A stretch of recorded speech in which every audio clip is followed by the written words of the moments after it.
Hello, all you hardcore boxing fans out there. How are you doing? It's Russ here from Porkys Corner. The biggest gob in sport. You know the rest, don't you? We swim upstream against the tide. We don't swim downstream like everybody else. Right, let's get stuck in. Max, is that yours? Dua Lipa? Max, you've got to take them Dua Lipa posters off your wall. She's not interested in you, pal. She's not interested at all. Need you, moonlight. Right, let's get stuck in this morning before we do a Boyako shoulder workout. Right, Bernsey lad, how are you doing? Pop, pop, bang, hope you're well. Right, here we go. Morning, Joe Egan, how are you doing? I like that big Joe Egan. I like that big bit. You know, with your t-shirt, Big Joe. It's Big Joe. I hope you're going to wear that at Irish Club on 1st of March, Joe. Big Joe. Hey, we know what sort of people you like to knock about, don't we, Joe? We know, don't we? Well, I'll get to that. Don't you worry. Stop sweating, lad. Glenn McCrory. You've seen him on the thumbnail, yeah? He's the toughest white man from the UK to spar Mike Tyson. Mike Tyson's words to John H. Tracy, former WBC world champion. What did he say? I can't remember saying that that Joe Egan was toughest white man he's ever sparred, and I don't remember him sparring. They don't remember sparring you. Nobody remembers you. But Glenn McCrory was the toughest white guy from the UK to spar Iron Mike. But you've spun the story that much, it's become folklore, hasn't it? Me, Cuss, and Mike. Me, Mike, and Cuss, and Rooney eating meatloaf in the Catskills. Oh my God! Where's the footage? Because there ain't none, is there? Hey? There ain't none. Hey? Unbelievable. Right, here we go. I think Tyson Fury is starting to act like he were before he fought Vladimir. Do you remember that fight? When he were fighting Vladimir, the rematch? He's starting to show the same sort of attitude, like he don't want it kind of thing. But we're going to see, aren't we? But I think he's going to be took kicking and screaming to that ring. But I don't think it happens on February the 17th. My opinion. If I'm wrong, who cares? All right. IFL, Boxing Social, and Boxing King Media, run by that police constable, Gully. How are you doing, Gully? Come see me. Stop back down here anytime. Your pals are next door. Yeah, they sponsor me, lad. You can pop down here anytime, Gully, if you want, lad. Hey, with your pips on shoulder, you'd be more than welcome. Hey, but what I want to know is this. You've got these sort of people infiltrating boxing. How's that happened? How has that happened, eh? Old Bill.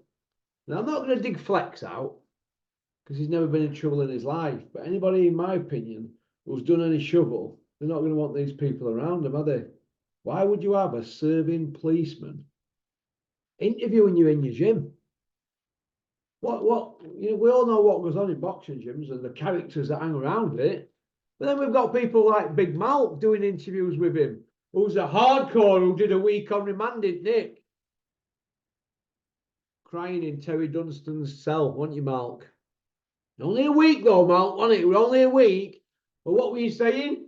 That's not for me. We'll try 540 week over a 560 week period. Hey, try that, Malk. It's like having a dark cloud over you. It's character building, kid. Not like that after a week. What you do, Mark? You shit up and throw shit at the screws. That's what you do. You're pissed off in there. Nobody will come near you then, mate. Telling you. It is what it is. But I want to know why IFL, Boxing King Media, obviously PC Gully, serving policeman, Boxing Social, Boxing News, all these sort of people, Rob Tebbert, who asks good questions. I'll tell you, give me some stick for that.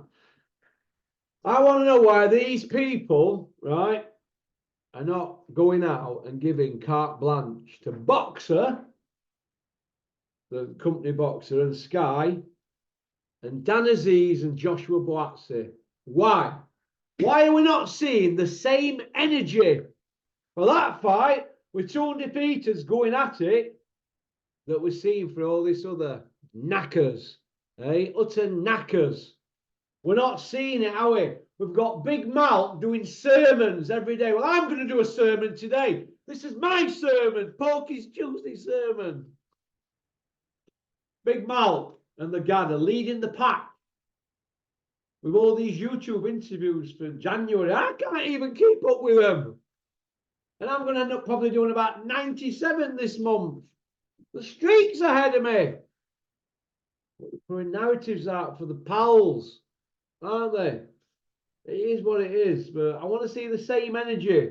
Like the Gad, he's all over social media doing they call it going round the houses. Yeah, Tank and Conor Benn in the UK. Yes, please. Tank, if I were advising you, this is what I would say. Tank fights at 135. Crusher fights at 147. So what do they want Tank to do? Come up in weight, because he's technically a small man, isn't he? How about the £12 difference, they split it? Tank puts £6 on, and Crusher Ben drops £6, and they have a rehydration clause at 149. Why not? They did it for Christopher Eubank Jr. Eh? They did it for him, and best thing about it, he's probably A-side in that fight with what he's achieved. Crusher Ben's not won a belt, so Crusher Ben, they put it out there, don't they, to the little minions like the Gad. Oh, put that out for us, because you're our PR guy, Gad, and you need to stay mixed for Saudi. So put it out about Tank Davis and Crusher Ben. Yes, okay, I will. So he puts it out, doesn't he? But nobody's going into bat for Tank. It's all about Crusher. How would Crusher be the A-side? Crusher's the B-side. But forget all that A-side, B-side stuff. We've got a pound-for-pound guy who's quite easily 5 or 6 in the world, pound for pound. Undefeated, 29-0, 27 banged out, right?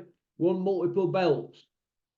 If he's going to come to UK, let's make it fair. Let's not make it, you know, like everybody says about the UK, we all want it our own way. Let's have Tank put £6 on and Crusher come down £6 and rehydrate to the same 149. It works out about the same average as what they did with the Eubank one. They're not going to do that, are they? They're going to want to drag him up to 147 when he's a small man. And Crusher, obviously, they're saying he's like this big welterweight now. Whatever, he was going to fight Eubank at middleweight because he's a brass. Look, you start messing about with weights, people end up on slab. Touch wood, it doesn't happen. But why not? Let's make it fair. Tank 141, Crusher 141, rehydration £8. Why not? They're not going to do that. They're going to want it all their own way, so all the advantages are on Crusher's side, aren't they? Crushing it in gym. Bro. Personal best every day. Bro. Personal best mean nothing. I had a stopwatch on my watch in prison and I used to do a circuit. And then after I finished my circuit, I write it on the wall. And each day I used to beat my time. Because you got no else better to do, have you, in there? Started out at 45 minutes, going down to about 25 after 2 years. What I want to make is this. Personal best. The personal best you were doing, Crush. Well, of course, you were on them special shakes, weren't you? Allegedly. You still failed 2 dope tests. You mind all this board appeals and jurisdiction and all that. The bottom line is this. Nobody's going to ask questions about that to the Gad, are they? When they're talking Tank and Ben. Nobody's going to ask about, well, why don't they Tank come up a few so many pounds and Crusher come down? Nobody's putting that out because that's not the narrative that these people want. It's a bit like the Catterall Taylor situation. The fight's dead and buried. I actually agree with Spotty Frank about that. The fight is dead and buried. Over 2 years ago now, and even if they fought it, it'd still be about 28, 29 months since they fought. It's gone. It's gone. It's not a pay-per-view fight no more. It won't be for Undisputed. It's gone. And where does that leave Sam Jones now? I'll tell you where it leaves you, Sam. You're the whipping boy now. I've heard about you. We're begging bucket out to Ben Shalom. And do you know what? Best thing about it is, Ben Shalom is that stupid. That stupid. He probably spunk all his budget on that fight. That's how stupid Ben Shalom is. Aren't you, Ben? AKA Adrian Mowell. Do you know what? We could have Catterall Taylor, right? Johnny as presenter, Anna Woolhouse, Johnny Horsecock, Anna Woolhouse. And we could have Bombay Dave commentating, couldn't we? And we could put it on pay-per-view. It'd probably do 50,000 buys. You'd spunk your budget. Nobody's interested in that fight. So Sam Jones, you've been played like a cheap fiddle. Right? They've had you on hook, haven't they, all this time? You've not been able to make it, have you? Because you don't know what you're doing. You don't know what you're doing. What they do, they pay you lip service, Sam. They tell you something, and then they do it again, and then again, and again, and again. And you keep going round houses, telling everybody and doing interview after interview after interview, till the end you do your own head in. Welcome to boxing, Sam.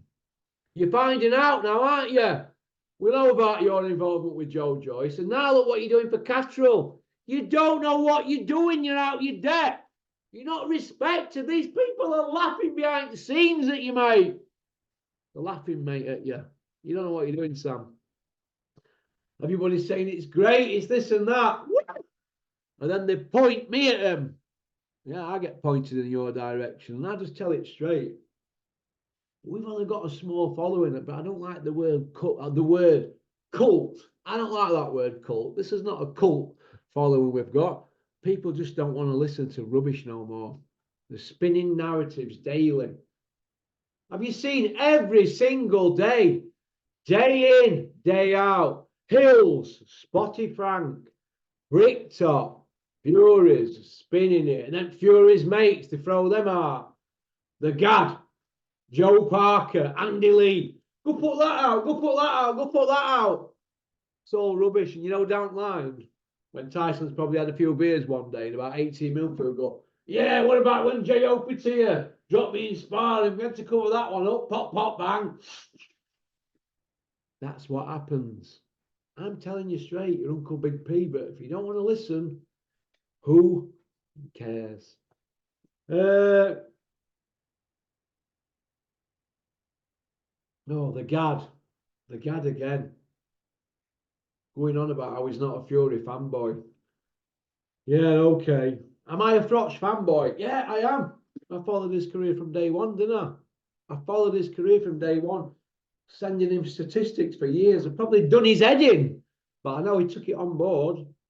Yeah, took it on board. He was like, and if he added 1% to that lad's career over here in Nottingham, that's good enough for me. That is good enough. If he added 1% to him, we're putting it in his diaries or brilliant. Because a lot of it's in here, you know, when you're a boxer. Trust me, ask any great trainer, they'll tell you. They'll tell you. And when I say in here, I mean, for example, he lost against Kessler, didn't he? He had red gloves. I said, I told you, Carl, you should have wore black gloves. He wore black after every fight after that. You could be in changing rooms, warming up and all that, and McCracken might say, here, I've heard he's got a rib injury, but the fighter might not have a rib injury. It gives you a lift. Mind games. All right. Little mind games. Let's have a look. Johnny Horsecock. Johnny Horsecock. 14 world title wins. That's great. Chris Eubank, senior or English, 19 world title wins. So we've got 1, 20, 33 world title wins. 33 world title wins. Between them, they've got 8 wins over world champions. That's why they're not in Hall of Fame. Horsecock's been retired since 05, Eubank since 98. They're not in Hall of Fame. Rocher's got more wins than them over world champions. Put together, more. He's in Hall of Fame. And he had loads less title fights, world title fights. But there were killers after killers after killers. You've got to get something out your camp. Frotch is of the opinion that, why do I want to do 2 week on my own, 12-week with Rob? That's a 14-week camp, right? Why do I need to do that to fight somebody that I know I'm going to beat? Why don't we need to fight? Why don't we fight somebody that's going to get hairs standing up on your end, on your arm, standing on end on your arm, should I say? You get the most out of your camp then, don't you? So, who were they fighting? There were no box rec in them days, were there? So that's why they're not in Hall of Fame. To go in Hall of Fame, you've got to have a fantastic CV, or you've got to have been a boxer and done something else. Like Barry McGuigan's CV is probably better than Eubanks and Johnny Nelson's, but it's not in Frotcher's league. But Barry McGuigan, when he fought, it was a big, massive occasion, wasn't it, in Ireland and that, and they had a massive following. There's other people that have got in Hall of Fame who've been boxers, but they've done other things. Johnny Nelson might get in because of his TV work and his boxing career. Bellew, I doubt he'll get in, but he's going to have to stay working for DAZN for years and keep having parts as an extra in Creed films to get his sin out there. But his career is actually a fraudulent boxing career. It's one of the worst I've ever seen for somebody bigging themselves up as like a roadman. Bellew, you're not a roadman. Your career is pish. It's all right, but when you scratch the surface, it's not as good as you make out, son. So I just thought I'd get that in, before people start going on about long cruiserweight reigns and that. Well, if you won 14 world title fights and you've got 4 wins over world champions, former, current, and future, that's brilliant. But who were the other 10? Who were they? A bit like Calzaghe's, isn't it? 22 title fights as a super middleweight. You only beat 8 world champions. So who were the 14 at super middleweight? I know he went on to have 2 wins at light heavyweight, but we're talking super middle here. Who were the 14? There were nobodies, weren't there? Goat herders and truck drivers. Goat herder, Branko Sobot, first defence in Cardiff. Truck driver, Tucker Pudwell. Emger McKirchen, kitchen porter. You see where I'm going with this, can't you? There were no box rec in them days. Okay.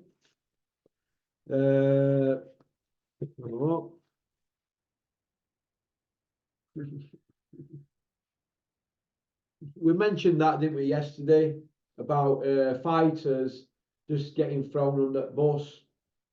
We'll put them out there. They don't do tickets. Let's just put them on a show in America. Callum Smith, Sonny Edwards, John Ryder have all been served up in the month of January. Eddie's got them served up. He tried to get Frotch served up against Booty, but don't worry, Carl. You've got a 2-fight deal, so if you lose, you still get another payday out in Canada. The Cobra had other ideas, didn't he, Eddie? So you tried to get the Cobra served up. There's many more that have been served up, isn't there? In fights where you've gone, they haven't got a prayer. Paul Smith against Andre Ward. That springs to mind. Gavin Reese against Broner. Brian Rose against Andrade. We all remember Eddie's hype on that one. Look, Lee Purdy against Devin Alexander. I can go on and on and on and on and on. These people just getting served up. Now, what's the answer? Well, there isn't an answer. It's a business, isn't it? But if these people are not putting steam on table for Hills, they're just going to serve you up. Now, Crusher Ben, they've got issues, haven't they, with him in UK? Do you know why? Because Crusher is only any good to him if he fights Eubank. That's the bottom line. He's only any good to him if he fights Eubank. Because they can generate as much money as they can, and I mean by the gate, to fight at Tottenham or wherever. And also, there's the stub up in the UK, isn't there now? The stub up, the fighters don't get a cut of that stub up. So if they pull 5 million in at the gate, right, at Tottenham or Wembley, whatever, let's say a round figure, 5 million, there'll be another 2 million on top of that from stub up. The fighter won't get a slice of that. That's Matchroom's. I'm not sure about Joshua. Maybe Freddie Cunningham needs to check the books and see if they're getting a slice of that stub up. Well, that's Eddie's little gig, stub up. I think maybe Big Meech might be in on that, but I don't think any other fighters who were on pay-per-view had anything of that. So all you fighters out there that fought on an Eddie Hills show, a pay-per-view, you need to check that. Get your forensic accountants to go through your books. Okie dokie. Come see your Uncle Porky. I'll tell you what's going on. And that'll be people like Quigg, Frampton, Kelbrook, Frankie Gavin, Kelbrook, Spence, Kelbrook, Golovkin. They were on stubborn, weren't they? The list is endless. Tony Bellew. Were he getting any of that stubborn money when he fought Usyk? Or David A? Twice? Maybe David A needs to check his books.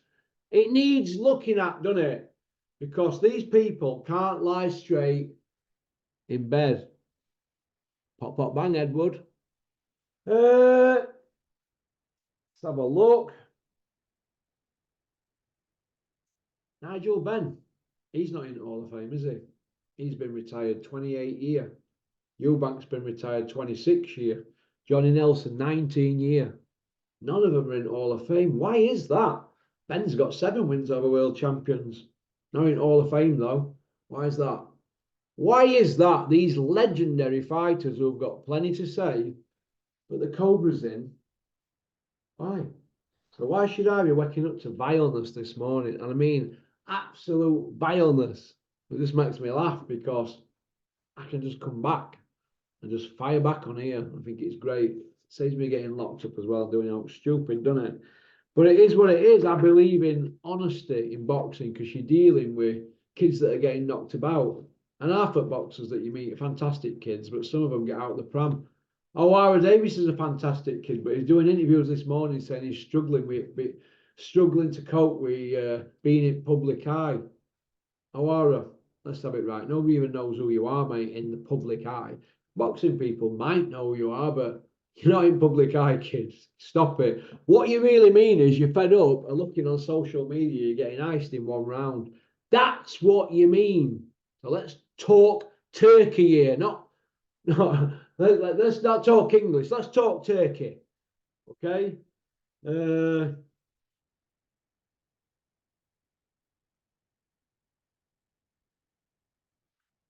I think Joshua gets in Hall of Fame? No, I don't. Maybe for what he's done in boxing and all the fans and all the hype and all that. But if he didn't look like he did, if he just looked like Martin Bacoley and had that CB, nobody would give a toss about him, would they? But they've manoeuvred him and manufactured him and been going on about his story and all that. His story, Watford, Medford Estate, Watford, knocking people about, bully. Big weed dealer on estate, bully. Sat on wall outside shop, bullying everybody. That's his estate. That's his story, isn't it? Or 2 weeks in Reading jail on remand for breaking his bail because he got caught with weed or what it because he gave somebody a good idea. One of them, I think he got caught with weed, didn't he? In his GB tracksuit. Nobody wants to talk about that, do they? It is what it is, isn't it? So no, I don't think he does with that CB, and I definitely don't think Fury does.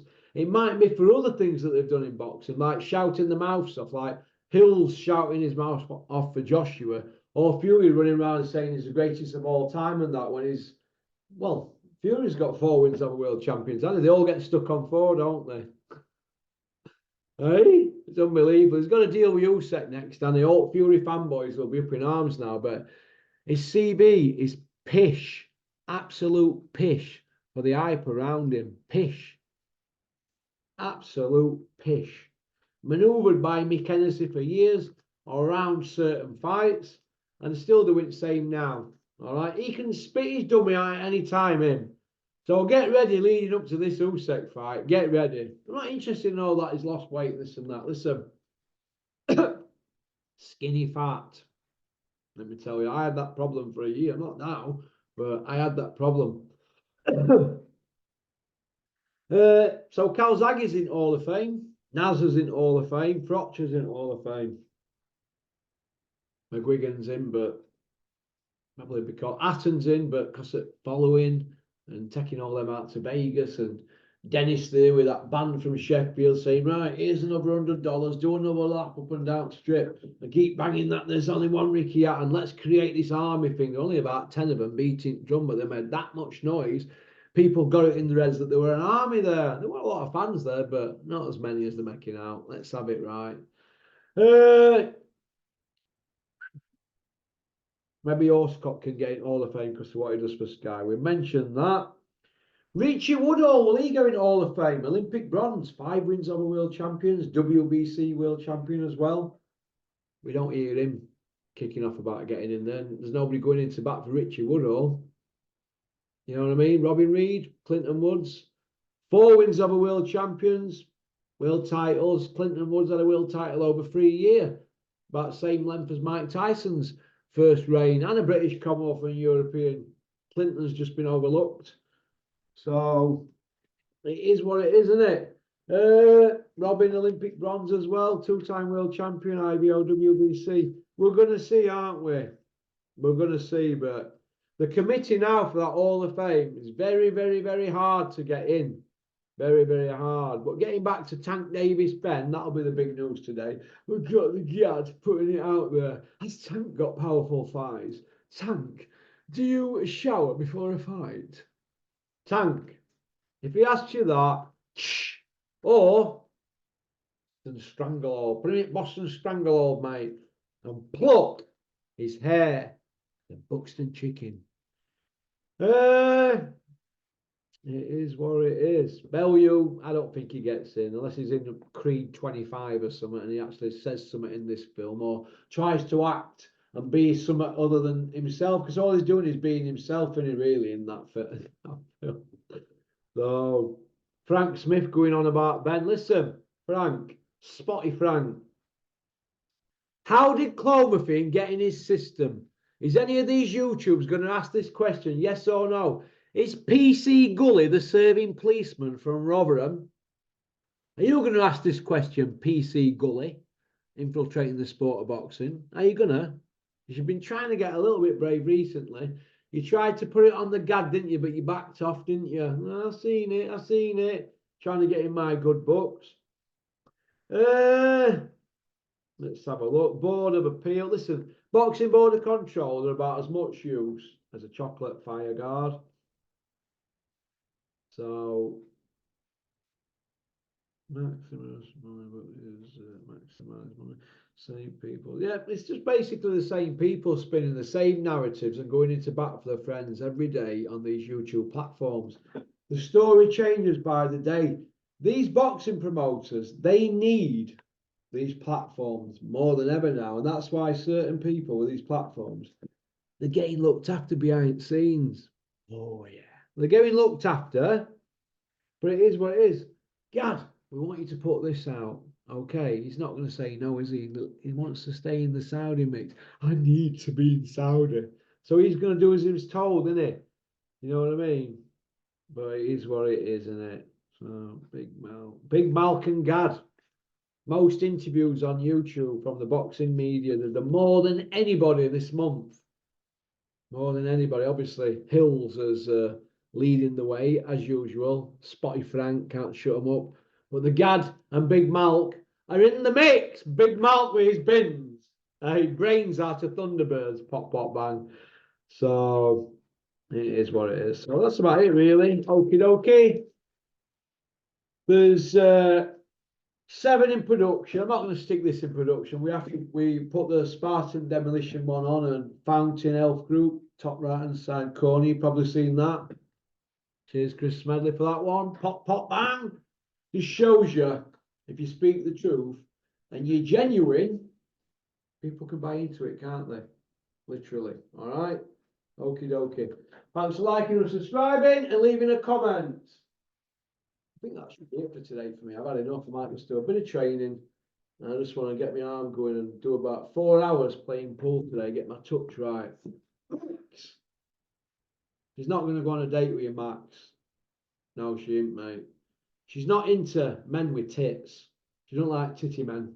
All right, Max? Yeah, we all have bad spars, Max. I agree. But when Torrance put hands on you, remember, he was a non-bouter. I like heavyweight, non-bouter.